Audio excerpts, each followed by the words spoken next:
All right, ready, guys? Yep. Quiet. Right on set.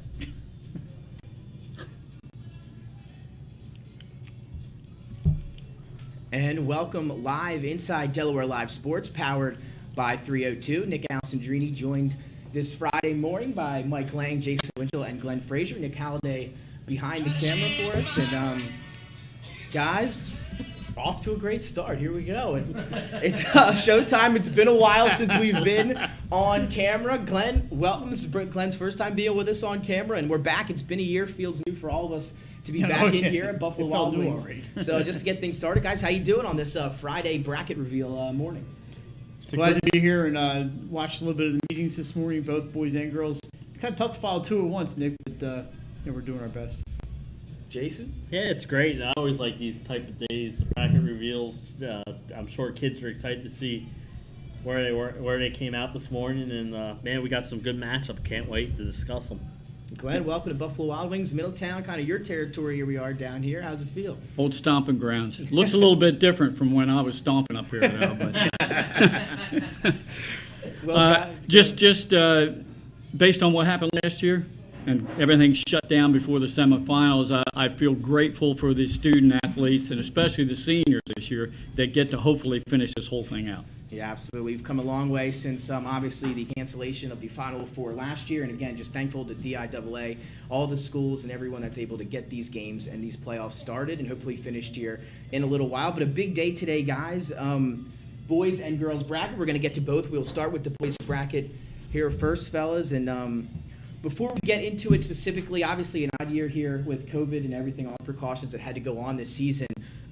Just give us your general thoughts as we get started here on this season, this year, and anything that stuck out to you, any surprises. How do you think the season went given all the safety precautions? And Mike, we'll start with you. I thought things went very well. Nick, we're really fortunate that we were able to go to games, and it's unfortunate that a lot of parents weren't able to, but we were, so we got to see a lot of stuff up close. And I thought things went well. I didn't see really any issues at the gyms themselves. The fans wore their masks. The players wore the masks. The officials, for the most part, were used great discretion in warning players, giving them a chance to pull the mask up. I'll tell you, the one thing I missed, Jason and I talked about, I miss concession stands. I miss being able to get a hot dog or a pretzel at a game. Sometimes I make a few stops at their local convenience store before some games, but overall, can't complain. I think the DIAA did a great job. Yeah, and Jason, obviously a different year this year. For you, how'd everything turn out? Yeah, first of all, great job for the athletic directors and all these people at the schools that were able to get, everything played. We got a lot of quality games this year. It's going to be a quality state tournament. Interesting thing this year is they played most conferences like the Blue Hen and Henlopen played conference only, which meant like independent conferences and the non-conferences and Catholic conferences, Diamond State, they started playing each other. So we got to see, for example, Sally Sanford twice this year, Sally's Caravel twice. So it was great to see some of these games involving some great teams. And Glenn, obviously maybe a little bit of a different season than we've been accustomed to seeing that we've ever seen here in the state of Delaware due to this year. Thoughts on the Open Tournament in general and how you think this year went?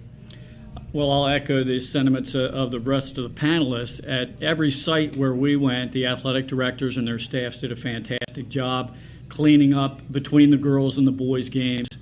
And we were around to quite a few venues, William Penn, Caravel, and then a lot of downstate venues. Everybody was the same. The athletic directors were fantastic. The officials the same way.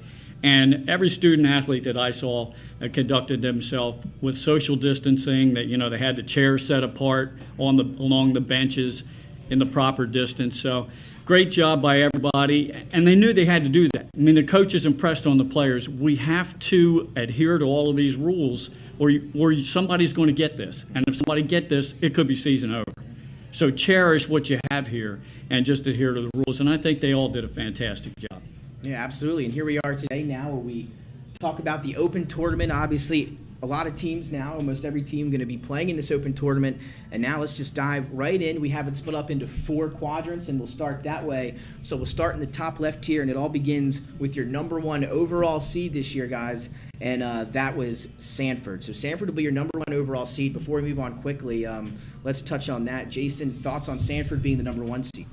Yeah, I think that was pretty obvious during the season. A very good team. Stan had replaced a bunch of, he was senior oriented last year, and he challenged that team last year. This year, a younger team. I think he's happy with the way they played.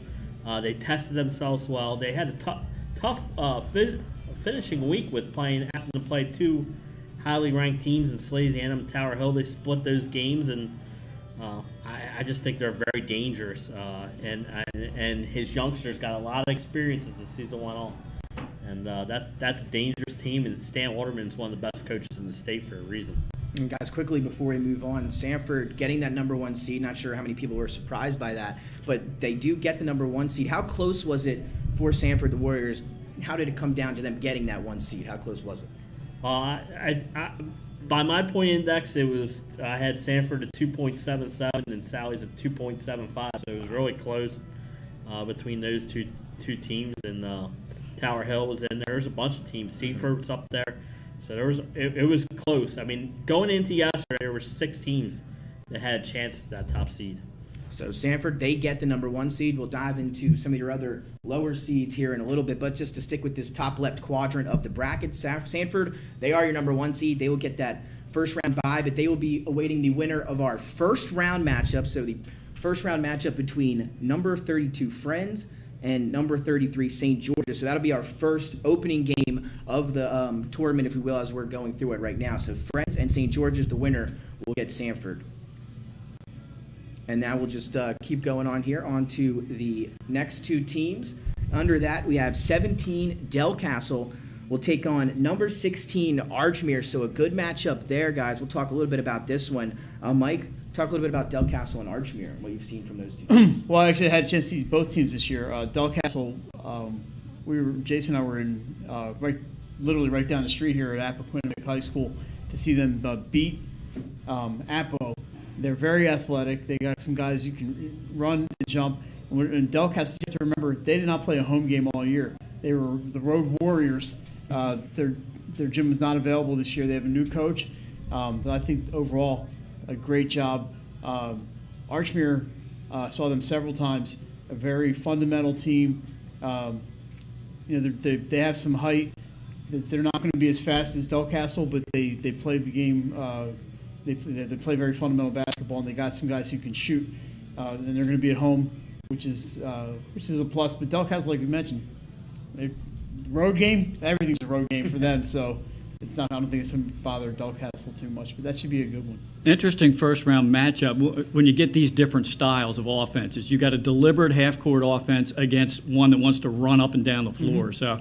So dictating pace of the game will be very interesting in that one. Yep. So again, 17 Del Castle, 16 Archmere.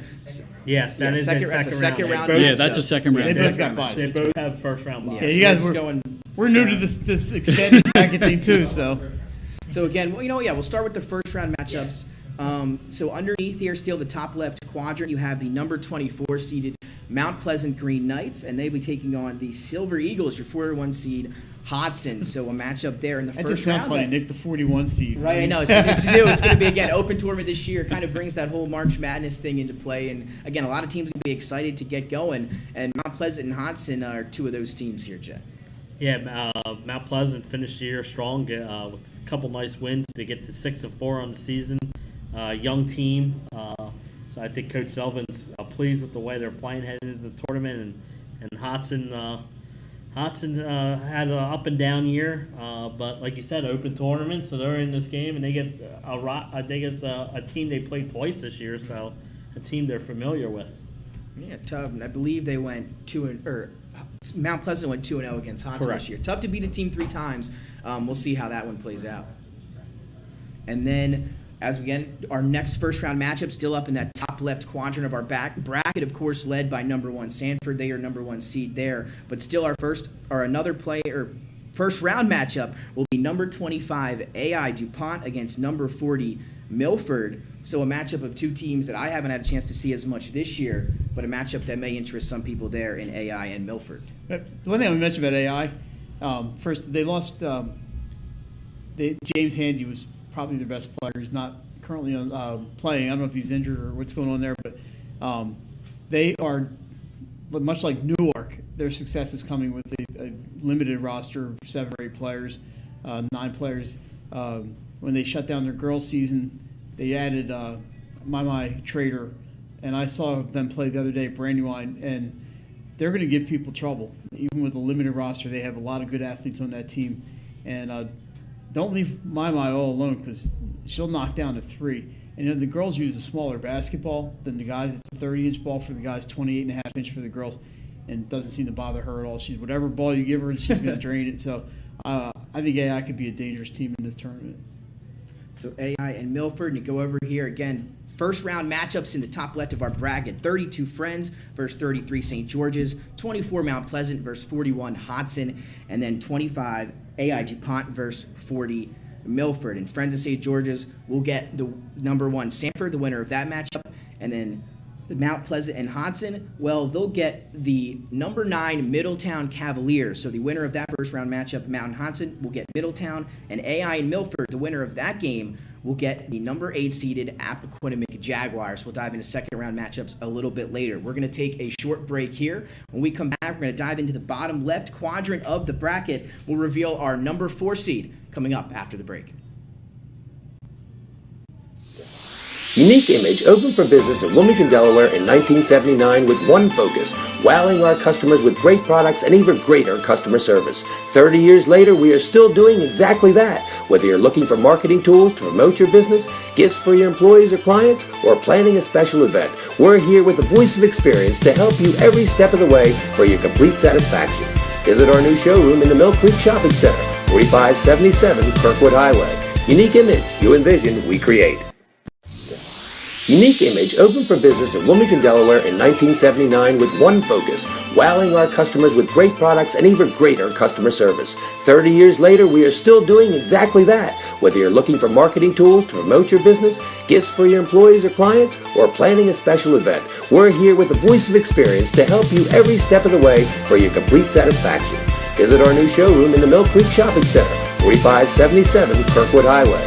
Unique Image, you envision, we create. At Ferris Home Improvements, your family's comfort and safety is always our top priority. If you call us for your roofing, windows and doors, siding, decks, kitchen, and bathroom needs, you can expect health screen craftsmen who wear gloves and face masks and follow minimum 6-foot distancing, virtual conferences to discuss project details, job quotes delivered electronically or brought to your door for your review and approval, and our showrooms in Newark and Rehoboth Beach remain open for limited appointments. We're here together, operating with precautions to protect our staff and our customers. At Ferris Home Improvements, your family's comfort and safety is always our top priority. If you call us for your roofing, windows and doors, siding, decks, kitchen, and bathroom needs, you can expect health screen craftsmen who wear gloves and face masks and follow minimum 6-foot distancing, virtual conferences to discuss project details, job quotes delivered electronically or brought to your door for your review and approval, and our showrooms in Newark and Rehoboth Beach remain open for limited appointments. We're here together, operating with precautions to protect our staff and our customers. Your home, your community. It's not just where you live, it's where you belong. At Dover Federal Credit Union, we understand what it means to be local. We started here, and we're not going anywhere. We're as local as it gets, and we like it that way. We're not just a financial institution, we are the local credit union that you can trust. Local people, local decisions. Dover Federal Credit Union. Your home. And welcome back live inside Delaware Live Sports. Nick Alessandrini, Mike Lang, Jason Winchell, Glenn Frazier, and Nick Holliday live at Buffalo Wild Wings. We're back for our boys and girls bracket breakdown here for the 2021 Open State Tournament here in the state of Delaware. Moving on now to our bottom left quadrant of our 2021 DIAA boys basketball bracket. And a special shout out and thank you to Sean Green. This is his bracket he put out there, and we're going to be using it so you guys have a visual. So thank you, Sean. And to get things started in our bottom left quadrant, we got some first round matchups, and it all gets going with number 29 Conrad and number 36 Wilmington Charter. Some other first-round matchups there. Number 20, Wilmington Christian will meet up with number 45, Sussex Tech, as well as 21, Dover, meeting number 44, MOT Charter, and then wrapping up the first-round matchup in this bottom left quadrant with 28, Sussex Central, and 37, Delmarva Christian. So some interesting first-round matchups there, guys. Glenn, how about Dover coming in at the 21 seed this year? Yeah, I think the Henlopen Conference North teams got penalized a little bit because they were a little top-heavy in the point system, and that's why somebody like Dover has fallen all the way down to a 21 seed in the bracket. A very, very a team that can really get after it up and down the floor. They play very good defense. They only allow about 44 points per game. And they have one of the best players in the state in their guard, Jaheim Harrell, who averages over 17 points a game. They're a dangerous team. Whoever they get, if they get past that opening round game, then they'll get Lake Forest next. I think Dover can make a fairly deep run in this tournament after playing in the opening round. And then that next matchup you have opening round might be the most competitive in that side of the bracket, with Sussex Central from the Henlopen North against Delmarva Christian, a couple of Georgetown schools. And Delmarva Christian has showed they can play some pretty good basketball this year. Sussex Central's been a little inconsistent. They've lost, I think, 3 in a row coming down the stretch. So that could be a very competitive opening round game. Yeah, I mean, Glenn talked about it. Jason, we've had a chance to see Delmarva Christian a few times this year. Does that matchup stand out to you here in the first round? Yeah, Delmarva Christian, with their conference was mostly Maryland teams, so they had to readjust and play all these Delaware teams. They weren't afraid to travel. They came up north a lot this year. They played Caravel, they played Slasianum, they played St. Mark's, they played Friends. They played all the top teams. They came up here a lot. They traveled. They're a very talented team. I know you look at the record and say, well, they struggled, but they challenged themselves, and they were in a lot of these games against these teams. In fact, they have a win over St. Mark's, in their 2 meetings with St. Mark's. So, and like Glenn said, Sussex Central, they had a win against Caesar Rodney earlier in the year, but like Glenn said, they've lost the last couple of games going into the tournament. But maybe they find that magic that they had in that Caesar Rodney game. And I think that's probably, like Glenn said, probably one of the best games on this side of the bracket for the first round. And again, looking at that bottom left quadrant, those were your first round matchups. Who will they get, or who the winners get? Well, number 4, Tower Hill. Tower Hill and the Hillers will be your 4 seed this year. They'll be at the top of that bottom left quadrant, where they will meet the winner of Conrad and Wilmington Charter. So there's a potential second round matchup there. And then coming in at your 13 seed, Delmar from down south, and they'll get the winner of Sussex Tech and Wilmington Christian. Glenn alluded to Dover and MOT Charter. The winner of that one will meet up with number 12, Lake Forest. And then Delmarva Christian and Sussex Central's winner will meet up with number 5 seed, and that will be Seaford. So, guys, some interesting second-round matchups potentially there. Mike, any second-round matchup that stands out to you there? I like this Seaford. I didn't get a chance to see them this year because they didn't make the trip north. We still did see some highlights. They got Brent Ricketts, a sophomore, is really, really good. I'm just looking at their roster here because we didn't, like I said, unfortunately, the Henlopen schools, for the most part, did not come up here at all this year. So I don't know much about Seaford. Not a senior on the roster. There's 4 freshmen on there and 3 sophomores, including Ricketts. They're going to be playing in the Henlopen championship game tomorrow against Smyrna, so that would be a good measuring stick for them. But, it's good to see some of these teams that have struggled recently succeeding. Last year, Laurel won that Henlopen South. This year, it's Seaford. So Lake Forest, I think, won a couple of years ago. So it's good to see not one big powerhouse. I think I feel good for Seaford. It's a town and a school that have fallen on some tough times. And any success they can get, man, I'm happy for them. And I'm looking here. There's another DeShields on Seaford. It's like the never-ending family. Delino was in the same graduating class as me in '86.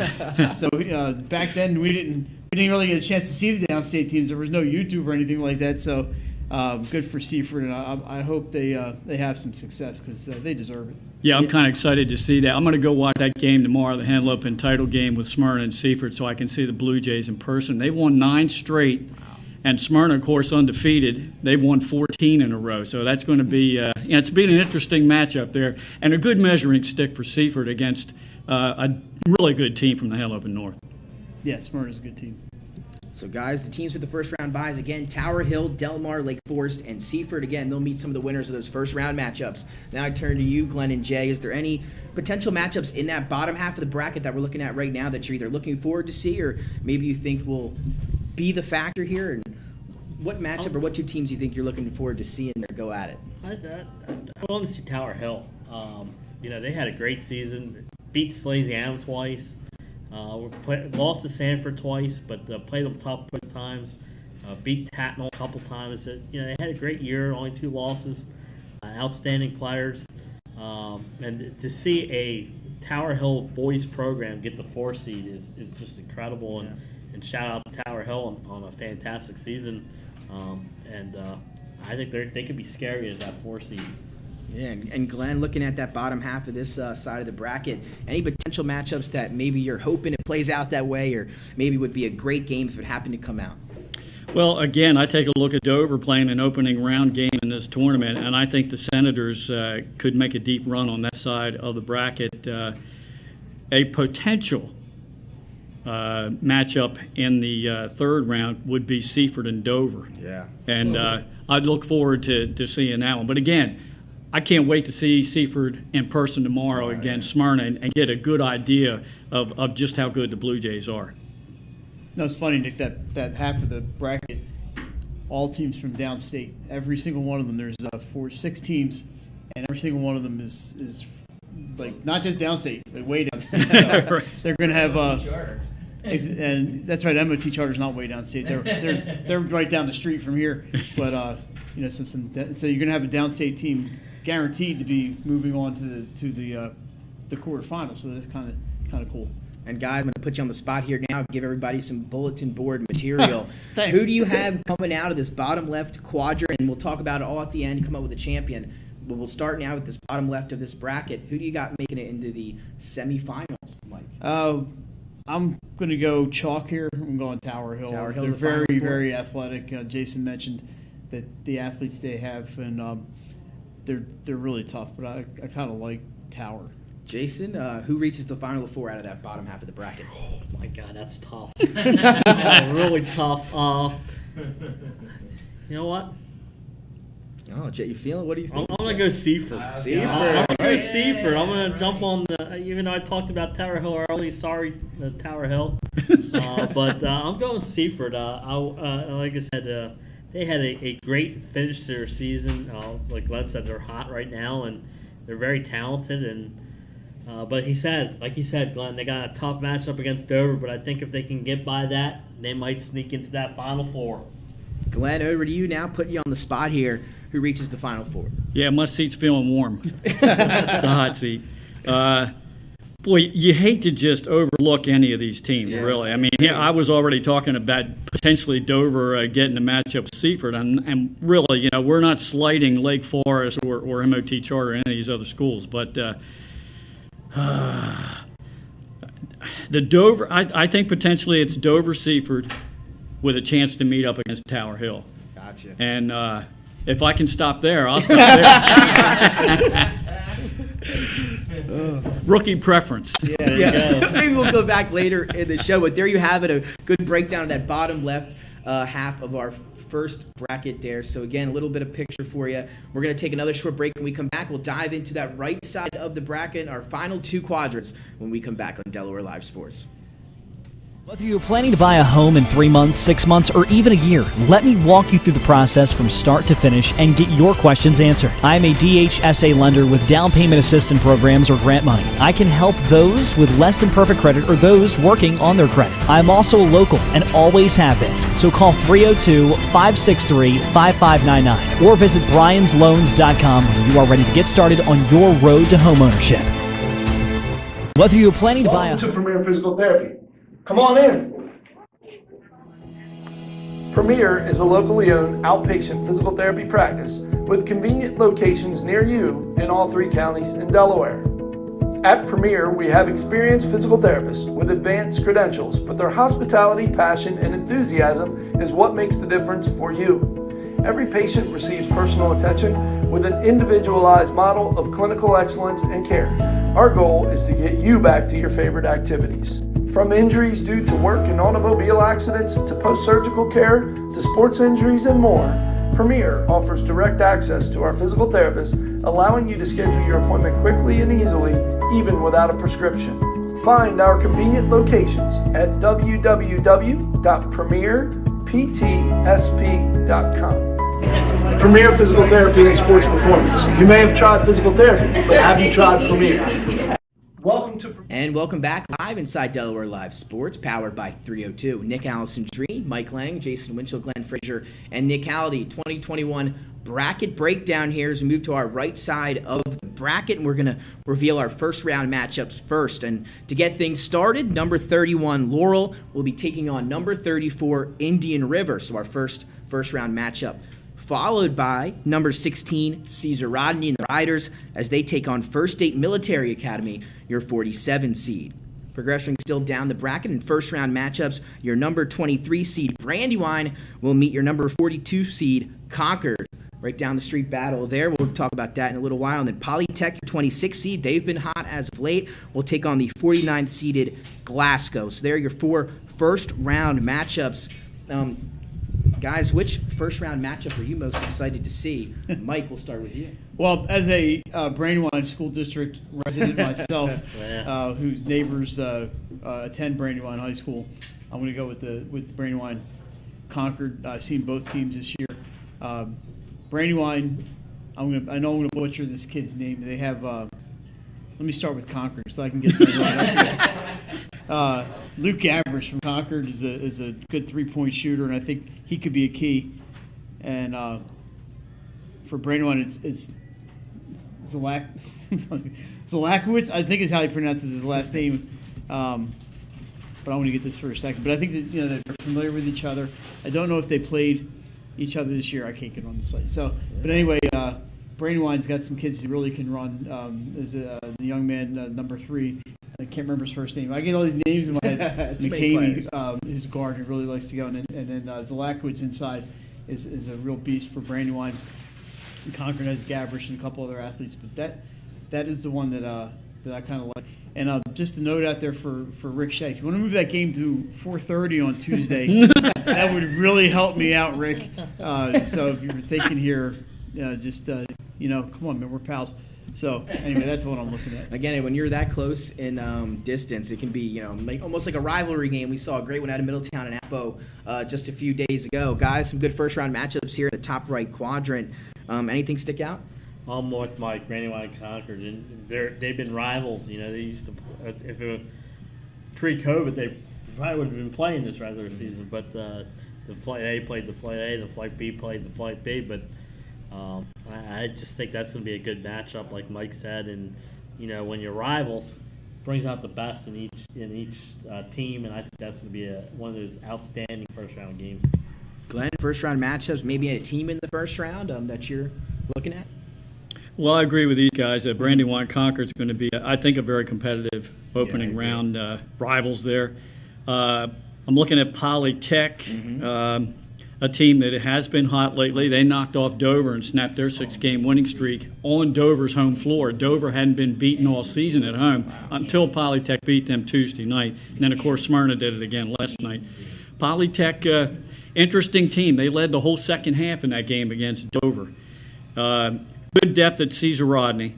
Bryson Williams leads the way. He averages about 16, 17 points per game.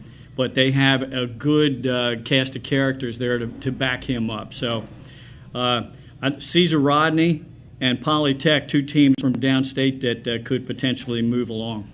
Yeah, absolutely. And now we'll reveal our number 2 seed. We alluded to it a little bit earlier, Salesianum. So Sally's gets the 2 seed. They will get the winner of Laurel and Indian River. Below them, we will reveal now your 15 seed, Dickinson. Dickinson gets your 15 seed and will welcome the winner of Caesar Rodney and First State Military Academy. Now moving on to your 10 seed with a first round bye is Tatnall, and they will get the winner of Brandywine and Concord. And then your 7 seed at the bottom with a first round bye will be the St. Elizabeth Vikings, and they will get the winner of Polytech and Glasgow. So now, guys, as we look at that quadrant as a whole here, potential matchups, it could be second round, third round. What are you hoping it plays out at? What matchup do you potentially have circled here in this quadrant? go ahead. Jay? You know, mine's going to be the quarterfinal matchup between Salesianum and possibly St. Elizabeth's, Catholic Conference rivals. They only played once this year. It was really early in the season. I think St. Elizabeth's has come on a lot since that game, and so has Sally's. And I just think that could be those two teams, whenever they meet in the state tournament, they've had some close games. Even in that Dante DiVincenza era, they battled in the quarterfinals and one of the best quarterfinal games of that night. So I think that's going to be it could be an interesting matchup there. Yeah, I'm going to go one round before that. I'm going to say Tatnall and St. E's. If they meet, there's no guarantees here. It could be really interesting. I've seen both of these teams a number of times this year. I always enjoy watching Tatnall play. I know every year they're just a competitive team and they're fun to watch. And I like the job that Coach Anthony Wright does there at Tatnall. They have Omari Banks is their leader, but he's not alone. They have some guys that can really play. They were kind of mostly up this year, but I saw them a couple times where they struggled with Wilmington Christian, beat them in overtime, a fantastic game that I was able to go to. But I like the potential. And St. E's, I got to mention my pal Jaden Dickerson. Jaden and I have been friends for a long time. And, Great player. So yeah, they got some real nice players. Jemai Herring, Blake Bryant, the transfer is just lighting up from 3 this year. So that could really be an interesting game. And I just want to make sure it's Nathan Zalakowicz, Nathan Z, and DeJour McCambie. Sorry, fellas. Yes. But I had to cheat. I had to go on my phone to get those. So. Now, you talked about it, Tatnall, also the big win over Sanford this year as well. So, again, Tatnall having a good season. Glenn, how about you over there? I know you mentioned Polytech, the Brandywine Concord game, but overall, what excites you the most about this quadrant? I'm looking at the upper part of the bracket in Salesianum's section. Should Caesar Rodney be fortunate enough to move on from their opening round game, which I think they should, very interesting second-round matchup between them and Dickinson. And either one of those teams could have the potential to surprise the second-ranked Sal's. Caesar Rodney's been a little inconsistent this year. Again, balanced scoring on the team after Bryson Williams. But if they're lighting them up from outside and you don't guard the arc, they're going to be a dangerous team. That's what I look for in the upper part. All right, guys, now it's the time that we all love and the time you've all been waiting for here You're in the going top first. right corner. And just to rewind, I want to say I will take Tower Hill in the last time. We skipped me, but now we're going to move on Tower Hill quickly. Now here we are in the top right quadrant. Sally's are your 2 seats. St. Elizabeth, your 7 seat at the bottom. Tatnall 10, Dickinson 15. You also have those first round matchups. Mike, here we go. Who makes it to the Final Four out of that battle?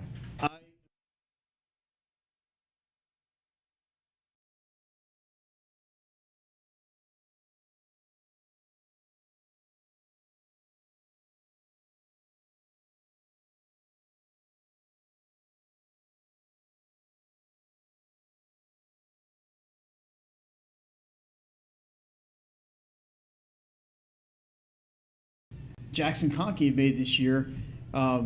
Just 2 more weapons for Coach Travis, and I like Sally's in this bracket.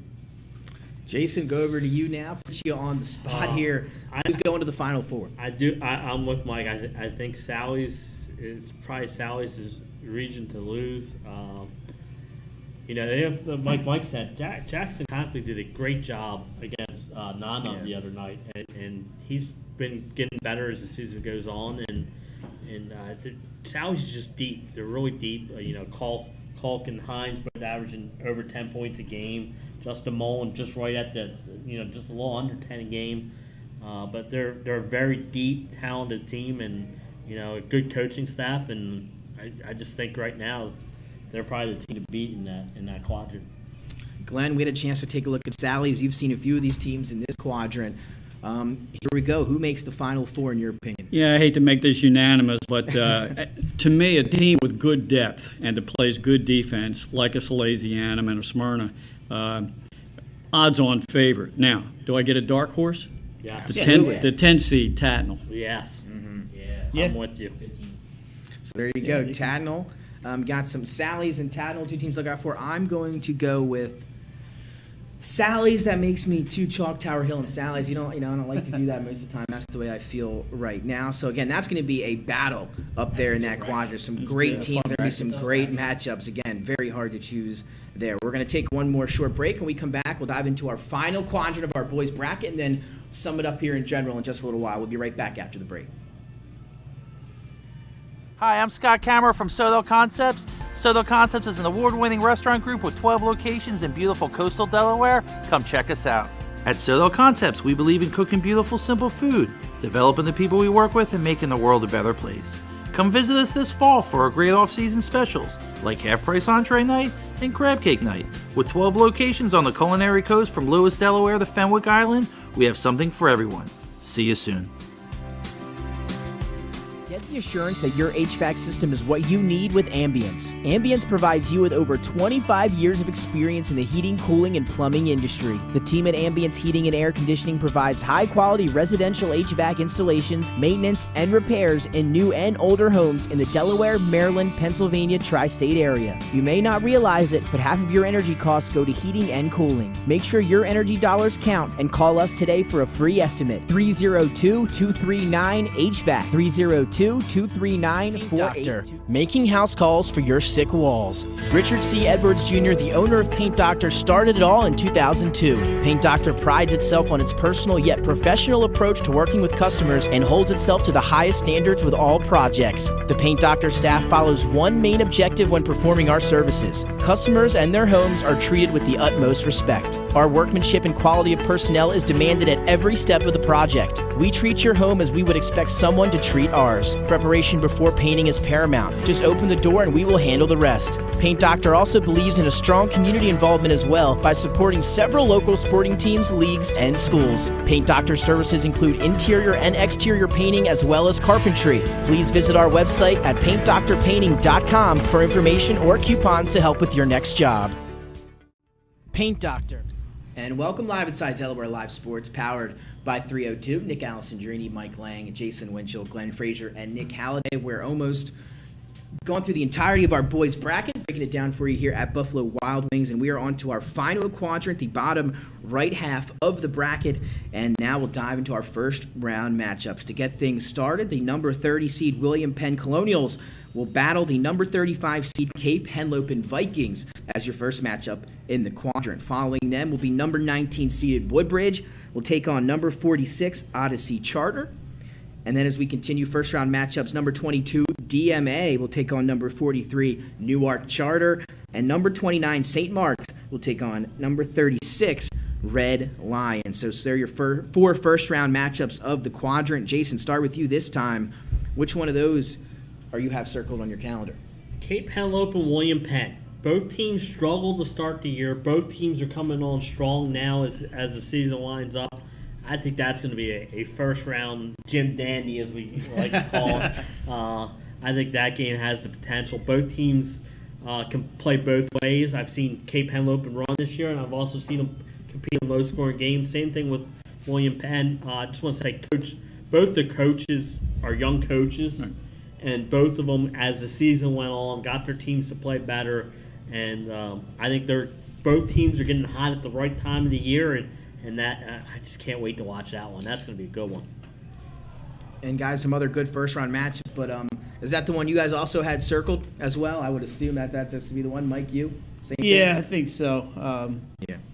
That'd probably be the best matchup of the four. So to move on now to our teams with first-round byes in this quadrant, your top seed in this quadrant of the bracket, number 3, will be the Howard Wildcats. So Howard will be your third seed in the DIAA Open Tournament this year. At the 14 seed in the first-round bye, Newark getting a first-round bye this year, as they are your 14 seed. Following them with the first-round bye, number 11 seed Caravel. Have a pretty good year for the Buccaneers. And then how about this one, guys? And we'll talk about it, Glenn. Maybe you can lead this conversation. Smyrna will be your 6th seed and your final team with a first-round bye in that quadrant.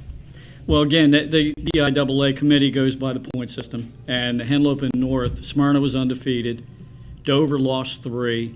Caesar Rodney, I think, lost 4. And then just a little bit of a drop-off after that. A little bit top-heavy in the North, and I think that's what cost Smyrna to drop down to 6, and Dover to drop to 21. Yeah. Smyrna, to me, is the most dangerous team in this part of the bracket.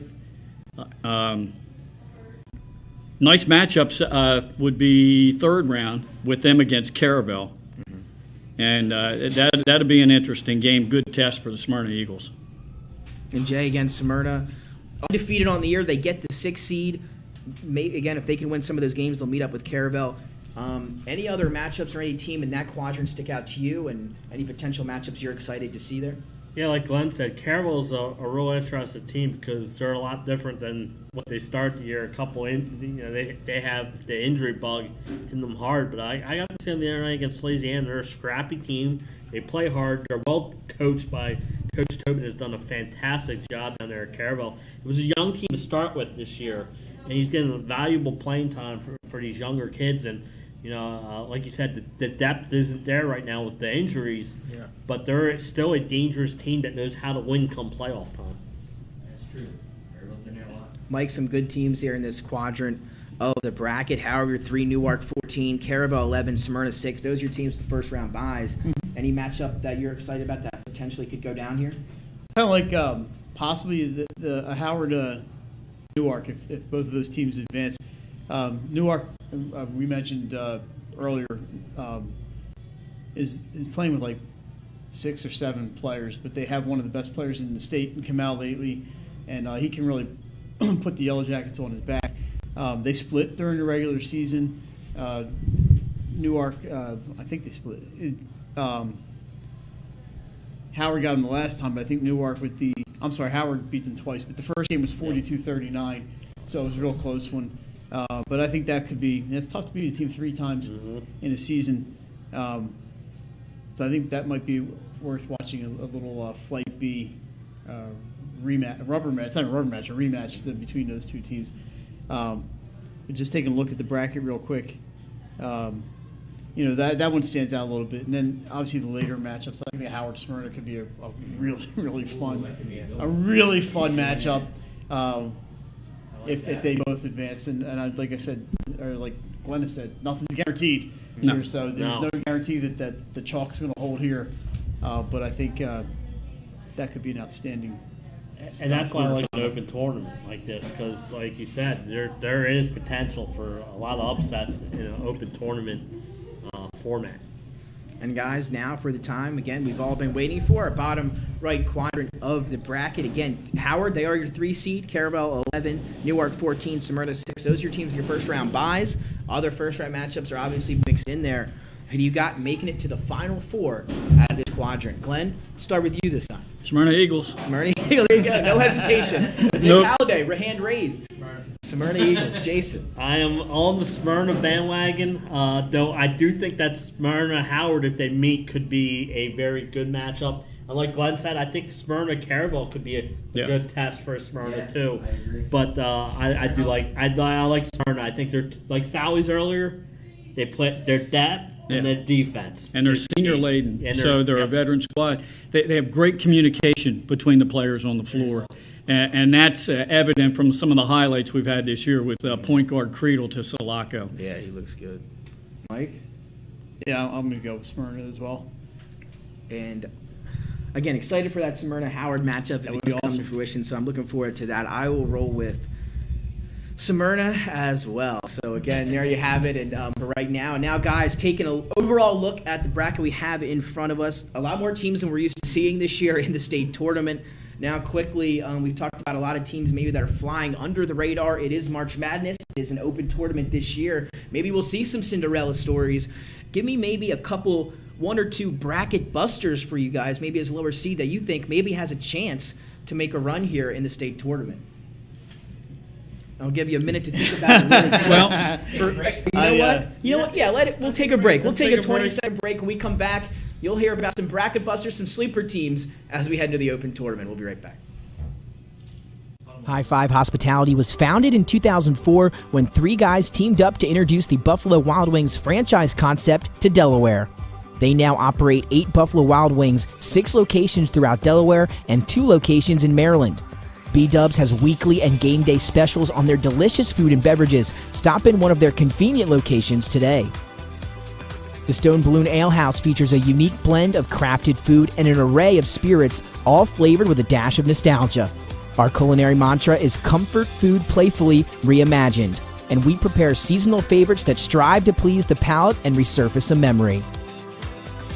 Limestone Barbecue, from our mouth-watering Texas-style brisket, fall-off-the-bone chicken, and St. Louis ribs. Southern-style sides, mac and cheese, baked beans, cornbread, sweet tea, and our homemade pickles. Be prepared as your bread will be your napkin. Yup, we are that kind of barbecue. Expectation. You'll have a tough time choosing between our exclusive dishes to help get you through the day. French toast, French crepes, Belgian waffles, and of course, our famous Eggs Benedict. High Five Hospitality's mission is to operate 5 brands that serve high-quality products with exceptional hospitality. Unique Image opened for business in Wilmington, Delaware in 1979 with one focus, wowing our customers with great products and even greater customer service. 30 years later, we are still doing exactly that. Whether you're looking for marketing tools to promote your business, gifts for your employees or clients, or planning a special event, we're here with the voice of experience to help you every step of the way for your complete satisfaction. Visit our new showroom in the Mill Creek Shopping Center, 4577 Kirkwood Highway. Unique Image, you envision, we create. Unique Image opened for business in Wilmington, Delaware in 1979 with one focus, wowing our customers with great products and even greater customer service. 30 years later, we are still doing exactly that. Whether you're looking for marketing tools to promote your business, gifts for your employees or clients, or planning a special event, we're here with the voice of experience to help you every step of the way for your complete satisfaction. Visit our new showroom in the Mill Creek Shopping Center, 4577 Kirkwood Highway. Unique Image, you envision, we create. And welcome back, live inside Delaware Live Sports. And again, it's that time of the show where we're going to go over our 2021 DIAA Boys Basketball Open Tournament bracket busters, potential sleepers, and Cinderella stories. Again, if you're just joining us due to COVID-19, this is the first year we will be having an open tournament in the state of Delaware with all the boys basketball programs participating, at least for the most part. And now, time to put you guys on the spot again. My favorite part of the show. Sleeper, bracket buster, Cinderella story. We'll go around here and what's maybe a lower seed, some team that is flying under the radar that maybe you think can make a run. Jay, let's start with you. I'll nominate myself to go first. I'm going to go the 17th-seeded Del Castle Cougars. All right. Like Mike said, they had a tough year. They had to play every game on the road. So I think they're battle tested. They get that open round, second round matchup with Archmere in the 16-17. And every year, except for this year, but every year normally they play Sanford in the regular season. It's always a very competitive game.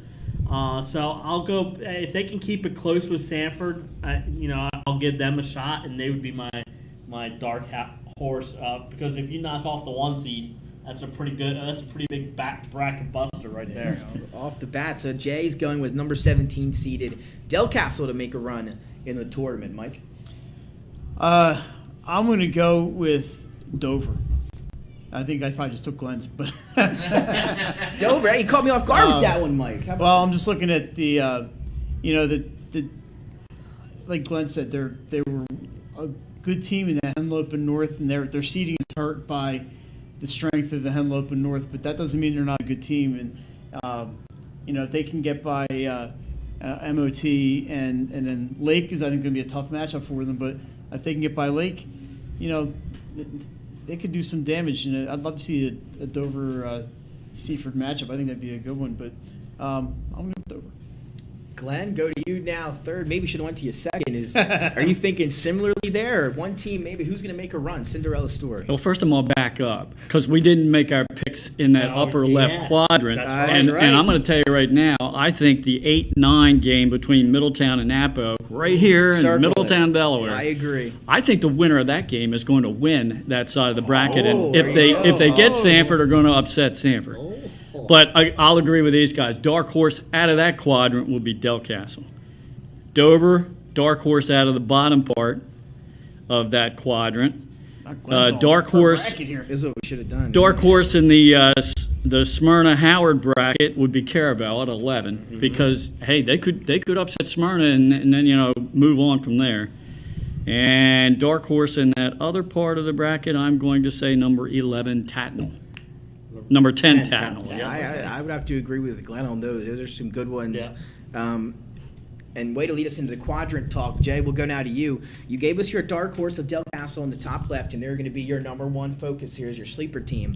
But you look around some of these other quadrants here. Is there anything else that strikes you as an underdog as you look at some of these other ones? I'm with Glenn there. I like Caravel and I like Tatnall in those two. Mm-hmm. And that one, man, that's tough. I gotta go with Dover. Dover, yeah. I think Dover. I'm with Michael. I think that Dover Lake game could be a very good, entertaining ball game. Lake is very talented, but I like Dover if they can get out of that. Mike, you like Dover. Mm-hmm.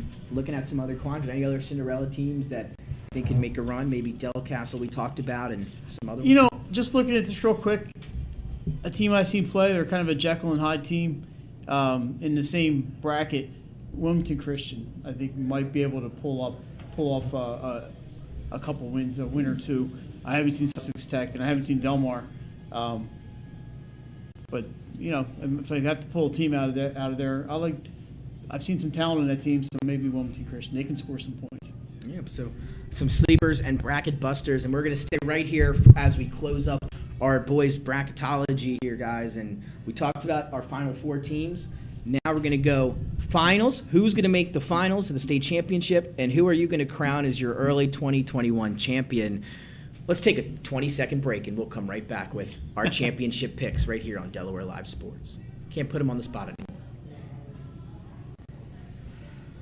At Ferris Home Improvements, your family's comfort and safety is always our top priority. If you call us for your roofing, windows and doors, siding, decks, kitchen, and bathroom needs, you can expect health-screened craftsmen who wear gloves and face masks and follow minimum 6-foot distancing, virtual conferences to discuss project details, job quotes delivered electronically or brought to your door for your review and approval, and our showrooms in Newark and Rehoboth Beach remain open for limited appointments. We're here together. Operating with precautions. To protect our staff. And our customers.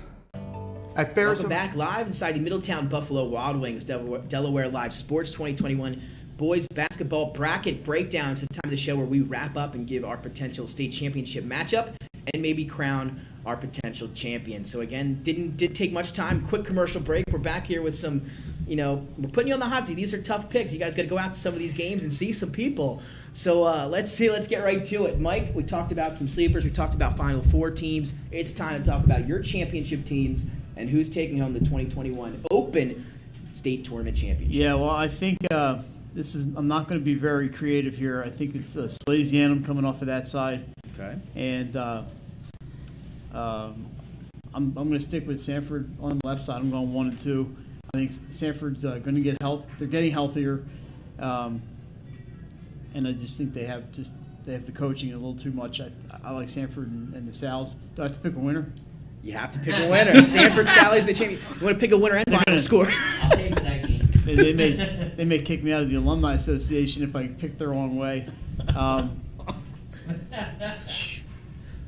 Yeah, I had to go first, huh? Yeah, you did. My winner is going to be First State Military Academy. Yeah, there you go.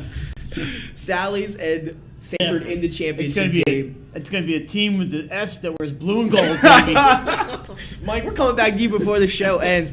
Jason, state championship matchup. Who are you crowning as your potential early champion? I know I will not be allowed at Slate. I know I probably won't be allowed back at Salesiana, but I'm going to go Sanford and Smyrna. That's a good one. I see the Eagles coming out there. And then in the championship, I'm going to go Sanford by a point. Sanford by a point. Wow, how about that one? So there you go, Sanford, Smyrna, and Sanford wins by a point in the championship. Glenn, now over to you here. State championship matchup and your champion. Man, I'm telling you, these seats are so hot. Didn't expect that I coming have in today, splinters. huh? This wood is splintering. It's that hot. Well, this is where we differ.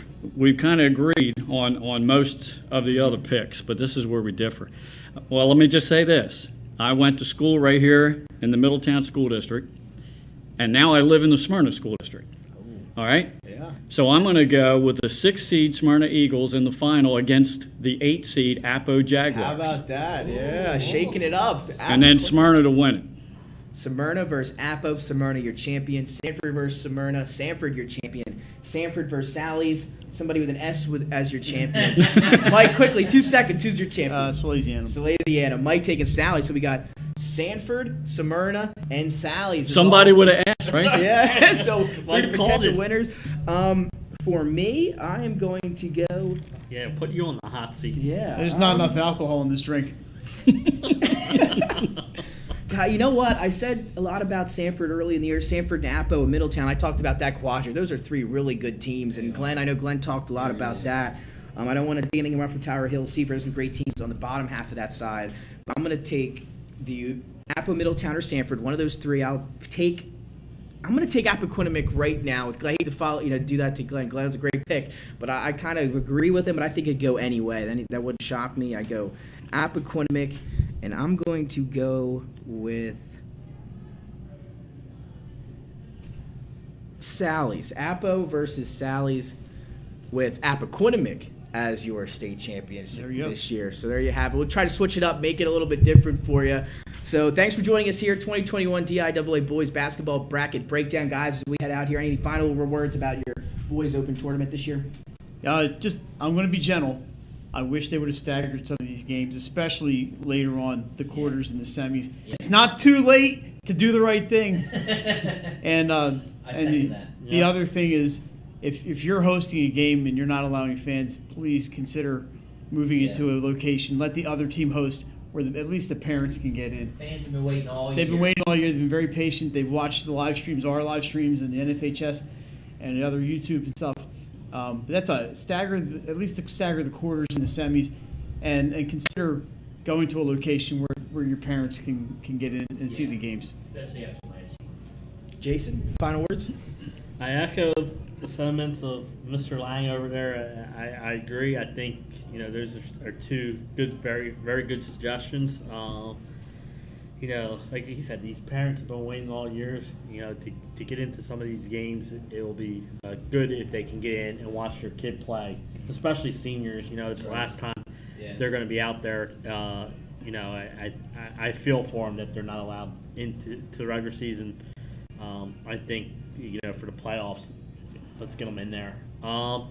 And then I just think I like this format of an open tournament. I think it gives teams that normally aren't there a chance to play in these some opening round games, and it's great for the kids. They can feel some excitement of what it's like to play in a state tournament. And Glenn, again, how's your first on-camera appearance here for Delaware Live Sports? Oh, it's fine. It didn't hurt too much. I might have to go out and get some lunch, though, and cool off things. But other than that, you were gentle. I'll just echo the sentiments of the rest of the guys here on the panel. And I'll say this to the committee and the DIAA, thank you. Yes. Thank you for allowing these student athletes to get out there and have a season. In all sports, but we're talking about basketball here today. And I like the open tournament in this COVID situation, and I like also DIAA giving the option of the schools. If you don't want to be in the tournament, don't be in the tournament. Most of them decided they wanted to give it a shot and go ahead and be in it. And I'm glad they did, especially for the seniors on those teams, to get that feeling of playing in the playoffs in a tournament situation. Some of these teams might end up on the lopsided end of a score, but they can say, I played in the state tournament. Again, March Madness it's gonna be hot here. March Madness in the state of Delaware open tournament this season to decide our boys state champion. Again, special thanks to Mike Lang, Jason Winchell, Glenn Frazier, and Nick Halliday for joining us here on our 2021 boys bracket breakdown. We're gonna take a break. When we come back, it's time to dive into the girls bracket here on Delaware Live Sports. Thanks for joining us.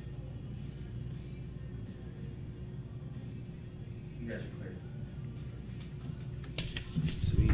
Good job, everybody. It took a while to get into it.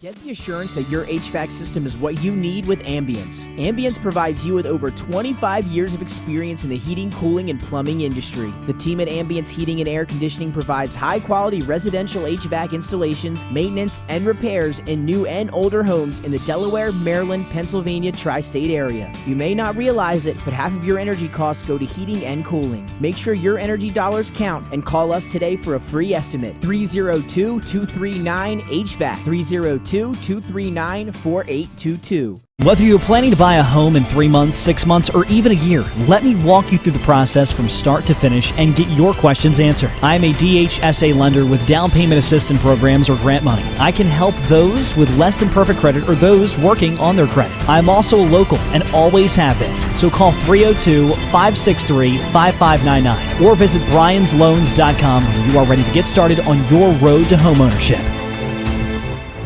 Your home, your community. It's not just where you live, it's where you belong. At Dover Federal Credit Union, we understand what it means to be local. We started here, and we're not going anywhere. We're as local as it gets, and we like it that way.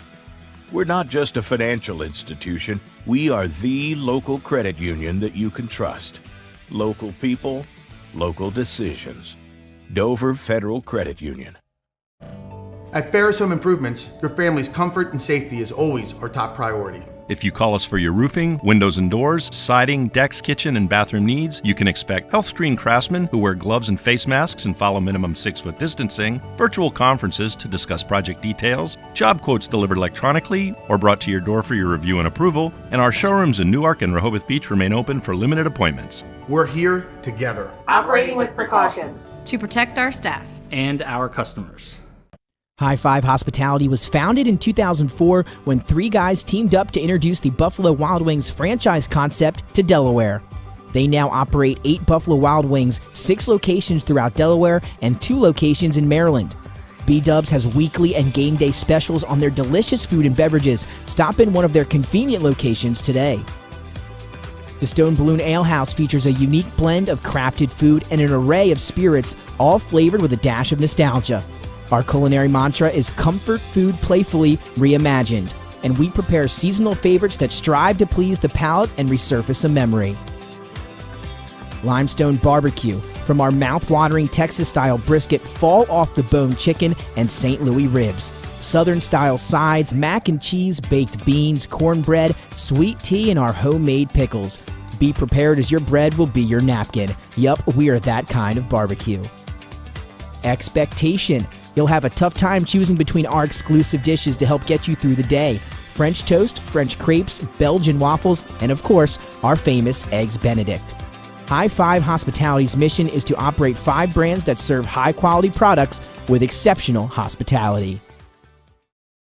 Paint Doctor, making house calls for your sick walls. Richard C. Edwards Jr., the owner of Paint Doctor, started it all in 2002. Paint Doctor prides itself on its personal yet professional approach to working with customers and holds itself to the highest standards with all projects. The Paint Doctor staff follows one main objective when performing our services. Customers and their homes are treated with the utmost respect. Our workmanship and quality of personnel is demanded at every step of the project. We treat your home as we would expect someone to treat ours. Preparation before painting is paramount. Just open the door and we will handle the rest. Paint Doctor also believes in a strong community involvement as well by supporting several local sporting teams, leagues, and schools. Paint Doctor services include interior and exterior painting as well as carpentry. Please visit our website at paintdoctorpainting.com for information or coupons to help with your next job. Welcome to Premier Physical Therapy. Come on in. Premier is a locally owned outpatient physical therapy practice with convenient locations near you in all 3 counties in Delaware.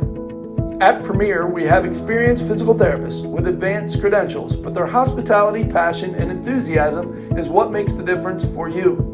Every patient receives personal attention with an individualized model of clinical excellence and care.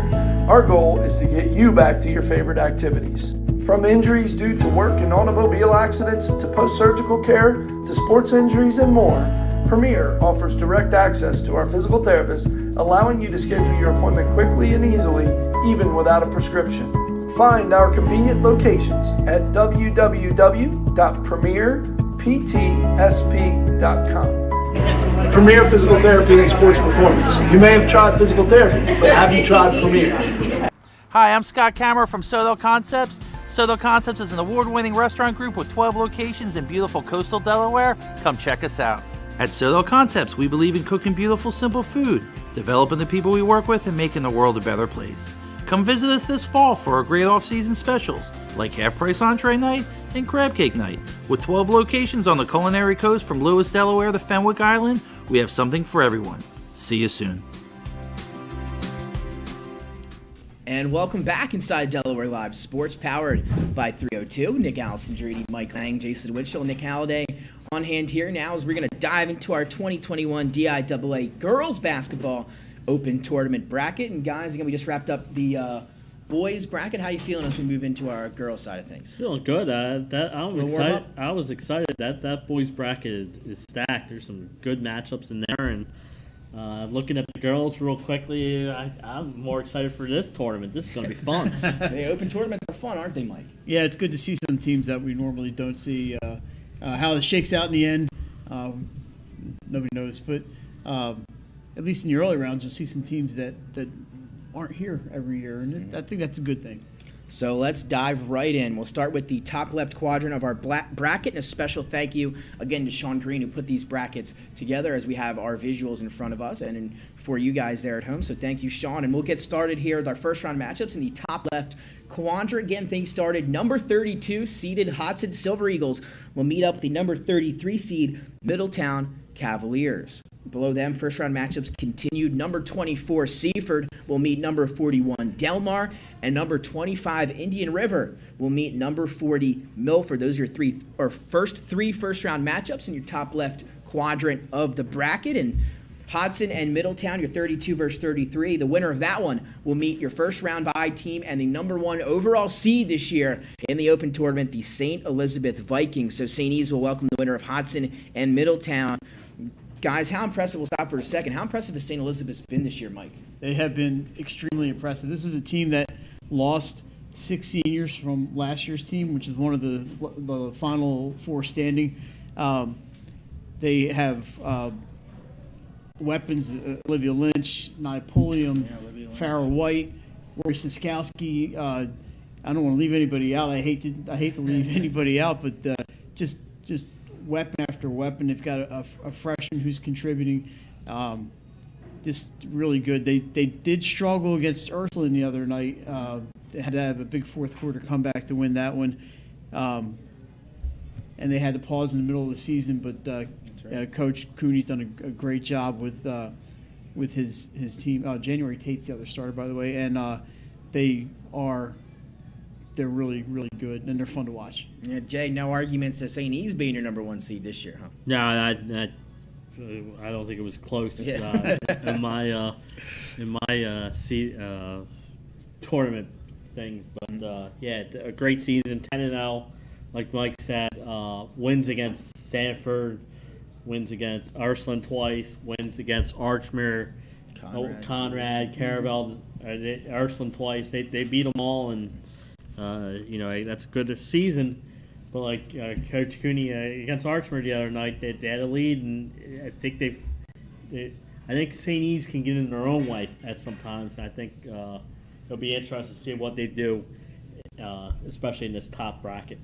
So St. E's, your number one overall seed in the girls' open tournament. They get the winner of Hodson and Middletown. Now, under them, your 16 seed will be Cesar Rodney, and they'll meet up with the 17-seeded Laurel in the second round. And then Appoquinimink will be your number 9 seed. They get a first-round bye here this year for the girls, and they will welcome the winner of Seaford and Delmar. So Seaford and Delmar winner will meet up with number 9 Appoquinimink in the second round, and then 25 Indian River and 40 Milford will meet up in the first round. And again, they will get Mount Pleasant, your 8th seed this year, and another first-round bye for them. So your first-round bye teams are number 1 St. E's, number 9 Appo, number 8 Mount Pleasant, and then you've got 16 and 17 meeting up at Cesar Rodney and Laurel in that top left quadrant. Can I talk about that game real quick? Absolutely. Cesar Rodney, if you haven't seen Jada McCullough play, you're missing a talent. She's on our top 10 plays. Yes, I was just saying, tune into our top 10 plays. Her range is in the gym. Yes, anywhere in the gym.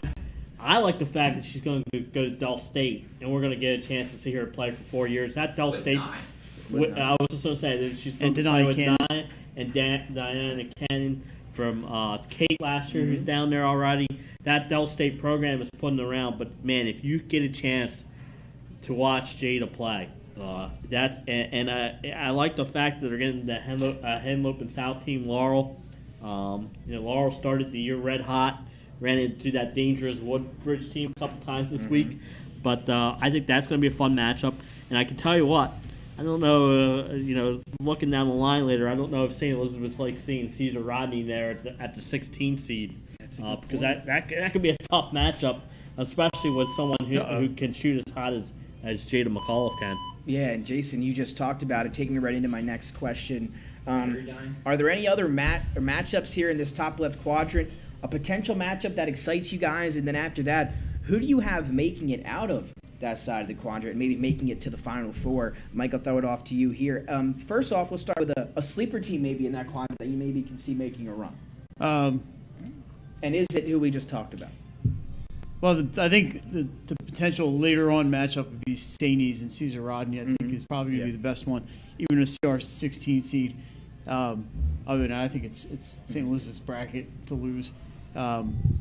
It's interesting on the bottom half is Appo's 9 and Mount Pleasant's 8, but Appo was the Flight A champion, so and beat Mount head to head, and they beat Mount, so that's an interesting possibility there. A rematch. It would be at Nick's favorite place in Penny Hill, and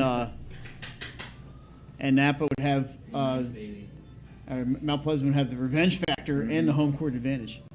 And Jay, we all talked about how talented St. E's is. Are they your team to make it out of this quadrant? Yeah, they are. Though I do think they're looking at that Caesar Rodney. Like I said, I think Coach Cooney's probably like, oh man, they got the 16th seed. Every year Coach is looking to see who gets in his bracket, and there's Caesar Rodney. Like I said, dangerous team. If McCall's hitting their shots, the other night, St. E's did not put up money points. Ursula played solid defense on them. Caesar Rodney could find a way to play some defense, but it is definitely St. Elizabeth's bracket to lose. There you have it. Number 1 seed, again, will be St. Elizabeth's in the top left quadrant. Now we're going to transition right into the bottom left quadrant of the bracket. It all gets started with our first round matchup. Number 29, Sussex Central, will meet up with number 36, Red Lion, your first round matchup there. And then only one other first round matchup in this quadrant, and that'll be number 28, Dover, and number 37, MOT Charter. So second round matchups now in that quadrant. A first round bye, and your number 4 overall seed will be the very talented Caravel Buccaneers. So the Bucks here from Caravel get your 4 seed. We'll talk about them in a moment. Below them, you have your 13 versus 29 matchup, as your 13 seed will be Wilmington Friends as they take on your number 20 seed, the Christiana. So Christiana getting in there at the 20 seed. They'll meet up with Friends. And then below them, number 12, Howard. So Howard getting the 12 seed this year in the girls tournament against number 21, Newark Charter. So as it shapes up here, guys, Sussex Central and Red Lion, the winner of that game will get Caravel, and the winner of Dover MOT Charter will get the number 5 seed Ursuline in the second round. So now overall thoughts about this quadrant here, Mike? Well, girls basketball just tends to be a little top heavy, but I do like the potential for Friends to move along. They would have a really tough task if they get by Christiana. They're going to have to battle most likely Caravel, and that's not easy. If you haven't seen India Johnston play, she's not alone, but she's going to Towson. She's only a junior. She can shoot from anywhere. Talk about range. She's got some range, but Coach Caldwell's got a lot of weapons on that team. But Friends, if they start hitting their shots, they can be dangerous. So if I had a dark horse, it would be the Quakers. Yep. But looking down the line, I think a matchup a lot of people would like to see is a rematch of Ursuline and Caravel. And they've played each other quite a bit over the years in the tournament, and that would be a matchup to look forward to on Monday, March 8th. But if I had to pick a dark horse, Friends has a puncher's chance. And Mike, you mentioned the matchup to look forward to on March 8th, Caravel and Ursuline. I'm going to do this to you every time we get on air. Who wins that matchup? Yeah, take a drink. Wow, there's just two programs I really I know. respect. And You're next, Jeff. I don't need Johnny Noon giving me a call here or Kristen. Well, hold off. You want to hold off then? Get some time? No, I don't, because you're going to make me pick it anyway. It's a home game for Caravel. It's a home game for Caravel. Favor Caravel. Good matchup. But it's that game that'd be one of the games of the tournament right there. Absolutely. If that's the potential matchup. John Noonan, I love you, pal, and hate Ursuline Raiders. It's nothing personal. Yeah, we have to stop at Ursuline on the way home. Our power cord just disappeared. Yeah, Nick's going to be stopping by Ursuline on the way home. Jay, over to you now. Caravel, they are your 4th seed in this quadrant. They get that first round bye. Again, we talked about Ursuline, the 5 seed, that potential matchup. Any dark horses there you think that could halt some of the success from Caravel or Ursuline in this quadrant? I'm probably with Mike with friends, but I wouldn't rule out the Howard Newark Charter winner. Newark Charter plays that tough Diamond State Conference, so they've played against the tougher competition. So could they match up with Ursuline? Probably not. But or Howard. Howard played good. But Howard's got to play Sanford this year, so they challenge themselves. But I'm with Mike. I think it's probably going to be Friends as the dark horse, and I'm probably with Mike leaning towards Caravel over Ursuline just because they're at home. But Ursuline did take that regular season battle, and I always think it's hard to beat a team a second time. It's hard to beat a team twice, no doubt about that. I believe Taylor Wilkins was injured. Correct. During that game. She might be Caravel's best defensive player. So at this time of year, injuries always play a role. For sure. Again, I had a chance to see Ursuline about a week ago. They looked pretty good in that game against Conrad. They looked good last night, too. But they've been good as of late. So a team to watch out for is that 5 seed and a first round bye. So obviously that potential 4-5 with Caravel Ursuline, if that happens to come out that way, would be a phenomenal matchup, as you alluded to, on March 8th. So again, we'll take a short break. When we come back, the final half of our girls bracket breakdown right here on Delaware Live Sports. High Five Hospitality was founded in 2004 when 3 guys teamed up to introduce the Buffalo Wild Wings franchise concept to Delaware. They now operate 8 Buffalo Wild Wings, 6 locations throughout Delaware, and 2 locations in Maryland. B-Dubs has weekly and game day specials on their delicious food and beverages. Stop in one of their convenient locations today. The Stone Balloon Ale House features a unique blend of crafted food and an array of spirits, all flavored with a dash of nostalgia. Our culinary mantra is comfort food playfully reimagined, and we prepare seasonal favorites that strive to please the palate and resurface a memory. Limestone Barbecue, from our mouth-watering Texas-style brisket, fall-off-the-bone chicken, and St. Louis ribs. Southern-style sides, mac and cheese, baked beans, cornbread, sweet tea, and our homemade pickles. Be prepared, as your bread will be your napkin. Yup, we are that kind of barbecue. Expectation. You'll have a tough time choosing between our exclusive dishes to help get you through the day. French toast, French crepes, Belgian waffles, and of course, our famous Eggs Benedict. High Five Hospitality's mission is to operate 5 brands that serve high-quality products with exceptional hospitality. High Five Hospitality was founded in 2004 when 3 guys teamed up to introduce the Buffalo Wild Wings franchise concept to Delaware.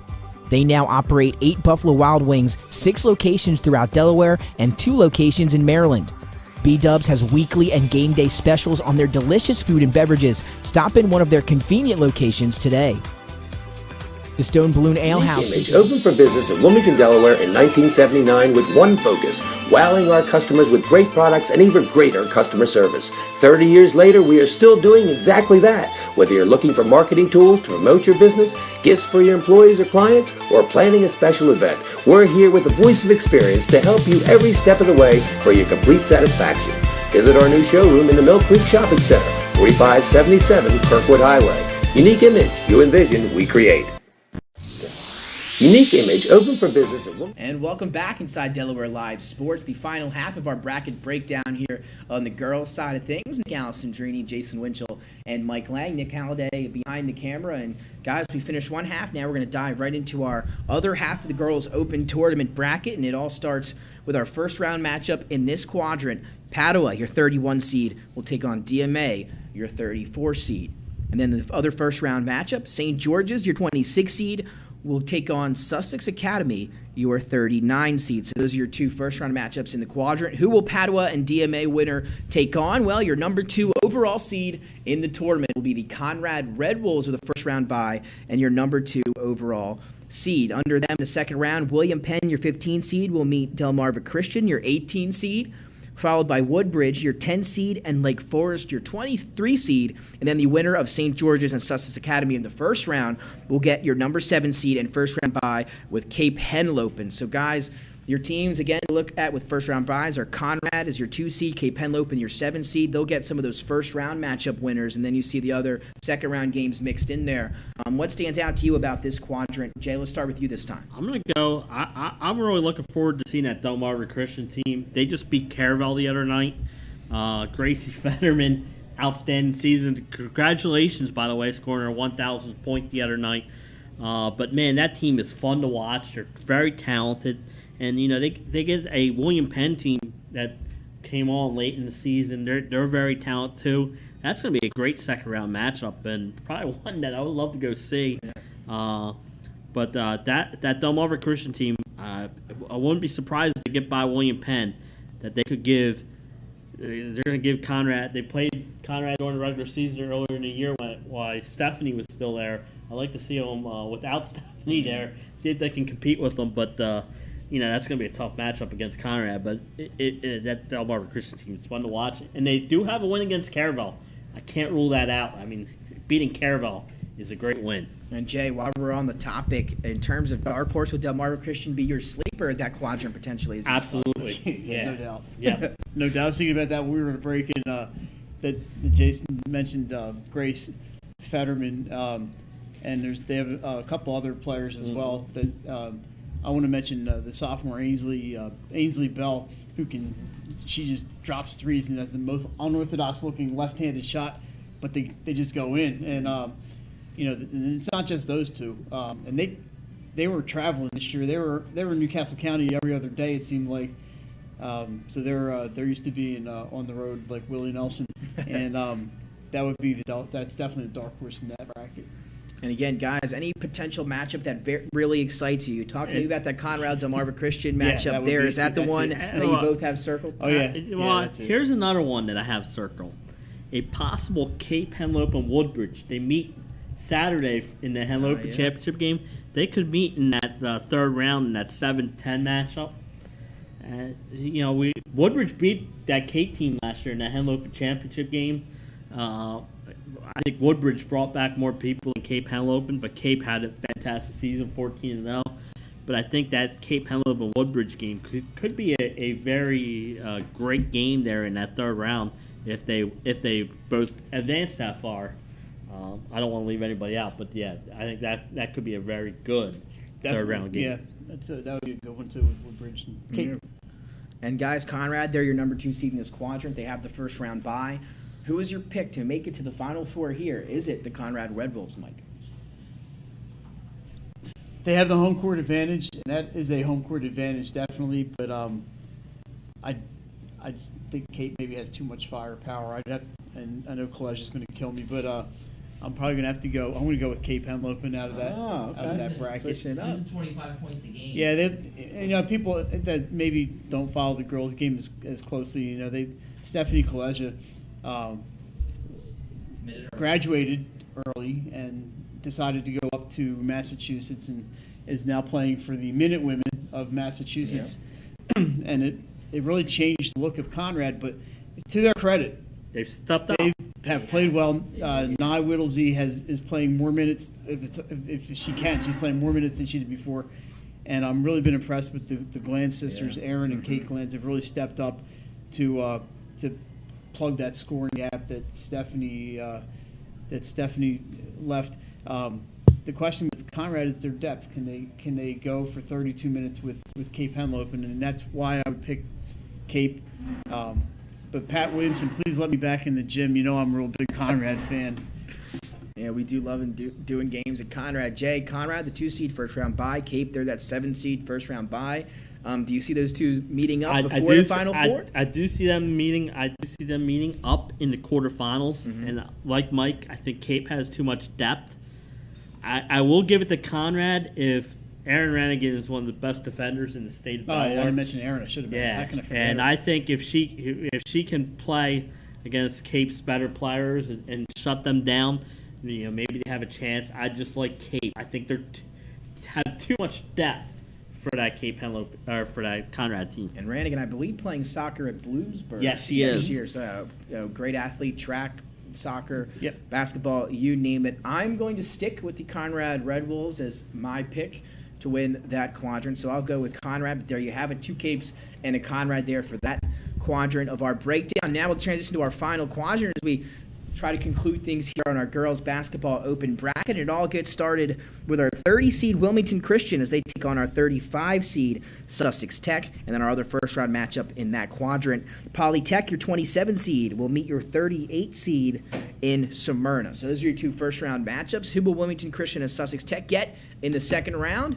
Well, your number 3 overall seed and first round bye to the Sanford Warriors. So guys, Sanford will be your number 3 overall seed. They get that first round bye. Under them, Tadna will be your 14 seed. They'll take on Wilmington Charter, your 19 seed. That is second round game, as well as Brandywine, your 11 seed, and then the Spartans from St. Mark's as your 22 seed, another second round game. And then at the bottom of this quadrant, in a first round bye, will be the 6-seeded Archmere Auks, and they will get the winner of Polytech and Smyrna. So guys, there's the layout for your final quadrant. Surprises there, and what stands out to you, Mike?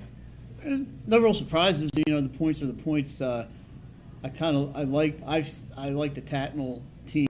I think they have they got a tough draw. Obviously, if they get by Wilmington Christian, they're Wilmington Charter. I'm sorry, is that Wilmington Charter? Yeah, very good. That's gonna be actually a great. really good first round matchup. I'm sitting Second around. round It's so small I can't even see it. That is Wilmington Charter. That's a round great second round matchup right there. And the winner of that game is going to have a real tough task in Sanford. Sanford is really just they've really beaten teams very decisively this year with the loss to they lost to St. Elizabeth's earlier this year. But Sanford's really been putting a hurt on a lot of teams. So, but that first round game, Tatnall and Charter, should be a really good one. And looks like it's at Tatnall, right? A second round game. Yes, at Tatnall, and that would be your second round game on Wednesday. I'm getting old. I can't even see this bracket. And again, Nick just told us Sanford, they put out 4 scorers that average double figures. So Yeah, again, if you're big not time. familiar with Sanford, if you haven't seen them, obviously there's the point guard Azai Kilgo, they have Dallas Pierce. They have an 8th grader, Jada Snow, who plays in the middle. They're really good. And I don't want to forget Maya Carroll, the veteran of that team. So yeah, they're good. And Coach Marcus Thompson. Don't does forget a great about job. Meredith. And I don't forget about Abby Meredith, who can train from 3. She can hit from anywhere in the gym. Yeah. Or she can even hit from here at That's Buffalo a Wild. problem when you name one name, then you have to name Everyone them all, else and I don't comes want to out. leave anybody out. But the girls know how I feel about them. I love watching them play, no matter what school they go to. Jay Sanford, first round bye with 3 seed. You look at the bottom, Archmere, the Auks get the 6 seed, a first round bye. Potential matchups you're excited for, and what do you think about this? Brandywine, I haven't had a chance to see them play there at 11, but it'd be interesting to see if that St. Mark's gets by, if they can get by Brandywine. They gave Archmere a game earlier this year, and I think they could be competitive against that Archmere team. But I don't know if they can get by Brandywine. Brandywine, they were undefeated going into their last game of the regular season, fell to Wilmington Christian in the game. Yeah. So, but that could be interesting. But I think if St. Mark's gets by, they could give Archmere a game there in that bottom quadrant. So quick, I've seen Brandywine like 3 times this year. The player to watch is Armani Bell Jackson. Talk about range. This team loves to run, and they love to shoot. And Armani Bell Jackson will shoot from anywhere, and she's pretty darn good at it. And I think if they get by St. Mark's and if Archmere advances, that could be a really good game.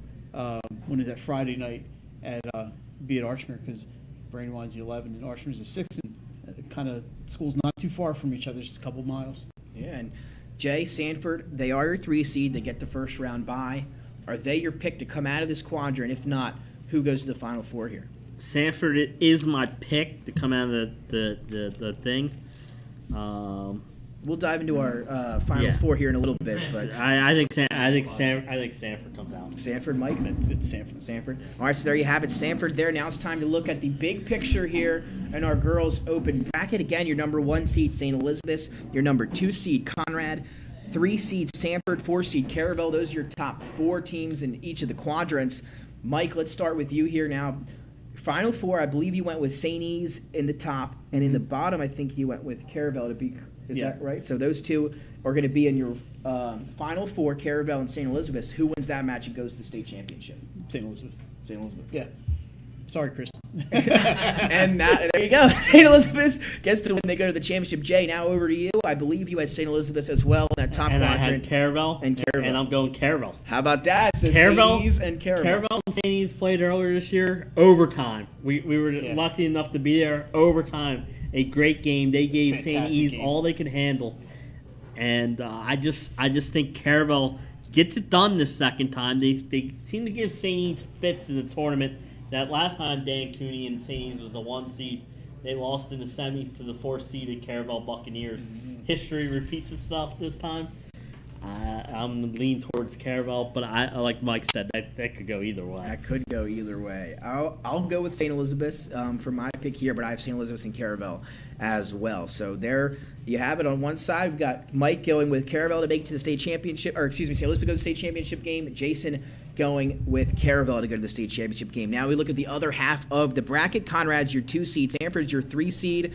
Is that how it plays out in the semifinals, Final 4? Mike, who do you have making it to the Final 4 and playing each other on this side of the bracket? I do have Sanford, but I'm going to go with Cape Henlopen coming out of the other side. Wow. So Cape Henlopen versus Sanford, and you have Cape Henlopen going to the state championship. No, I have Sanford going Sanford to the state goes championship. excuse me. So Sanford over Cape Henlopen for Mike. Jay? I also had Cape Henlopen and Sanford meeting. Mm-hmm. Oh, my God. I'm going to lean Sanford, though I do like. I think the Vikings could possibly get that game. I've seen Sanford more this year, so I'm going to lean towards Sanford, but that's a tough game, and Cape can easily win that one. Can we mention the coach at Cape Henlopen, Pat Woods, has done a spectacular job down there at Cape Henlopen, turning them into a real power. And Jason, they had about 3 games, I think, where they were coming up to Newcastle County originally scheduled. They were going to play, I think, at Ursuline. They were going to play at Conrad in the return game. And Padua. And they're going to be at Padua. So Pat has done a great job scheduling up and really trying to improve. And I think it's been an overall goal in that athletic program, because they've done the same thing in volleyball. Obviously, they girls lacrosse and field hockey are already at that level. The girls' sports there have just really improved by leaps and bounds. And it starts with leadership. And Pat Woods, a fantastic coach, and congratulations to the Vikings. They've been outstanding and fun to watch the last couple of years. Yeah, and so there you have it there. I have Conrad in the top quadrant and Sanford in the bottom, and I'm going to go with Sanford over Conrad in the Final 4 to go to the state championship. All right, guys, now time for the moment we've been waiting for since we began the girls' basketball bracket. It's time to pick and crown our girls' champion. Mike, if I remember correctly, if I remember, you're starting. You're going first. I'll go. You know what? I will go first. I'll say if not, I'll go. I'll go first. So I had St. Elizabeth versus Sanford, and I'm going to go with the Vikings from St. Elizabeth, the number 1 overall seed. I know I'm not making a lot of waves here, but I'm going to go with the Vikings to take home the state championship. And now I'll head over to Jason. You wanted to go next here. I had Sanford and Caravel. Sanford and Caravel. Last time they met in the championship game, I think we all remember Lauren Park Lane. Oh man, hit that shot at the end, and now she's doing wonderful things up there at Seton Hall. My favorite player to watch that year. Yes, I think we're going to get another state final between those 2 teams. This time, it's going to come down to a buzzer beater. I'm not giving you a name who hits it, but I'm telling you, Caravel wins. Caravel, they come in for Jay as the 4 seed and take home the state championship this year. Mike, your turn on the spot. Give us your championship and your champion. Well, I'm with you, Nick. I'm going to go with the Vikings from St. Elizabeth over Sanford. I just think St. E's, I think, all these teams obviously were this close last year. I think just from what I've seen, I haven't seen Cape this year, but I've seen all the rest of the top teams in the state, and I just like what I see from the Vikings. And they had a little hiccup against Ursuline the other night, but they bounced back, and that's a sign of a good team. So I think they continue all the way to the championship game, which this year I believe is at the Chase Fieldhouse on the riverfront in Wilmington. The boys is already set. The boys is definitely at the Fieldhouse. The girls is too. And the girls is going to be at the Fieldhouse on Friday. As far as number of fans that are going to be allowed, it's all to be announced. But anyway, same thing with the girls goes as for the boys. If you don't mind staggering some start times, ADs, that would really help us out a little bit. We can shoot some highlights, get you into our top plays, and little highlight videos at the end of the year, and consider having the semifinals back to back instead of at the same time. But that's just a suggestion. By the way, overall this year, by the DIAA and the committees, fantastic job. And I know you guys take a lot of criticism. It's not deserved.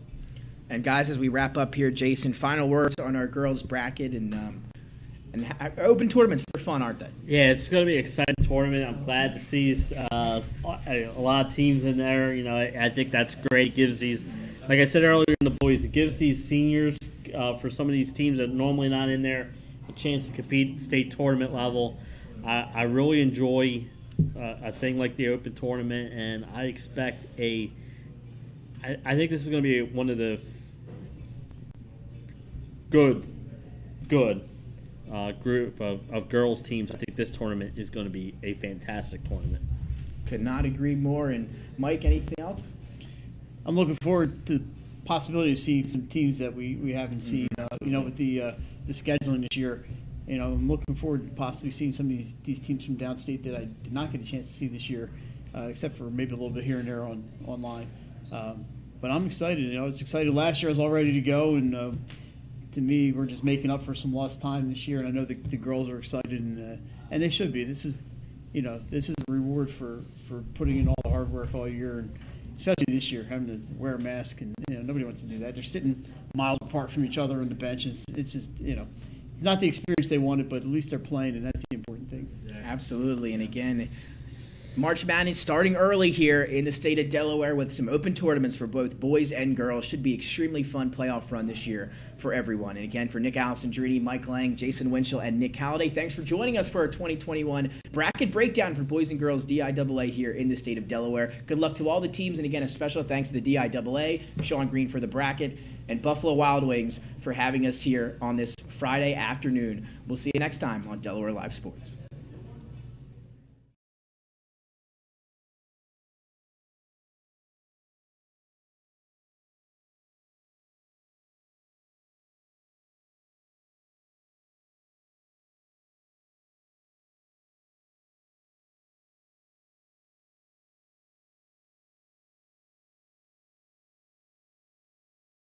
Unique blend of crafted food and an array of spirits, all flavored with a dash of nostalgia.